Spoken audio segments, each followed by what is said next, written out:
What if I told you that one of Europe's most powerful criminal figures didn't hide in the shadows, but operated openly through luxury nightclubs, bodyguards, and legal businesses?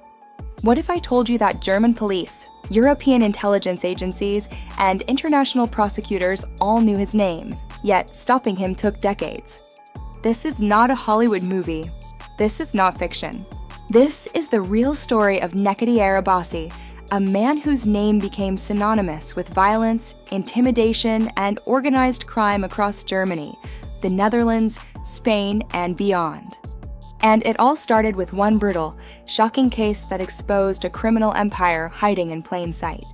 In the early 2000s, German authorities were investigating a series of violent incidents connected to Cologne's nightlife scene. At first, it looked like typical club-related violence: bouncers, extortion, rival gangs. But one case changed everything.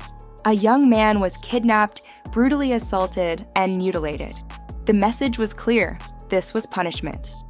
Investigators followed the trail and kept seeing the same name appear again and again: Necati Arabaci. At the time, Arabaci wasn't hiding. He was known, feared, and incredibly powerful. Necati Arabaci was born in Turkey and later moved to Germany, where he grew up in Cologne. Like many second-generation immigrants, he navigated two worlds, but instead of choosing a conventional path, he entered the criminal underground.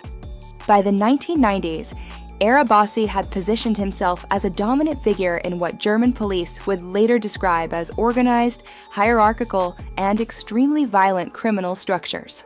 His power base? Nightclubs. Not just as entertainment venues, but as control hubs. Cologne's nightlife became Arabaci's kingdom.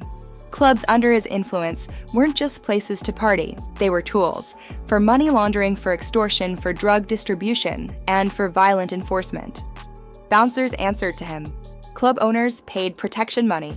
Anyone who resisted faced consequences. This structure allowed Arabaci to operate with a business mindset. Violence was not chaos, it was strategy. One of the most disturbing aspects of Arabaci's criminal career was how violence was used as communication. German court records later described kidnapping, severe beatings, torture used to enforce obedience. The goal was simple: fear. Victims didn't need to be killed, they needed to survive and remember. This reputation spread far beyond Cologne, making Arabaci a name whispered across Europe's criminal circles. Eventually, law enforcement built a strong enough case. Arabaci was arrested and charged with extortion, human trafficking, severe bodily harm, leadership of a criminal organization. He was convicted and sentenced to prison in Germany. For many, this looked like the end. But it wasn't. After serving his sentence, Arabaci was deported from Germany. Instead of disappearing, he resurfaced, this time in Southern Europe. Spain, the Netherlands, Turkey, different countries, same methods. According to investigators, Arabaci adapted quickly, rebuilding influence through international networks, biker gangs, and cross-border criminal cooperation. One of the most alarming developments was Arabaci's alleged association with outlaw motorcycle gangs. These groups offered international reach, military-style hierarchy-loyal enforcement for law enforcement. This raised major red flags because it transformed a local crime boss into a transnational threat. Necati Arabaci wasn't reckless. He avoided digital trails, used intermediaries operated through legal businesses rarely appeared directly linked to crimes. This made prosecutions difficult and slow. By the time one case was built, he was already operating somewhere else. Over time, Arabaci's reputation became almost mythological. German and European media portrayed him as a silent strategist, a behind-the-scenes controller, a man whose orders carried weight without being spoken. Fear did the marketing for him. Arabaci's story is not just about one man.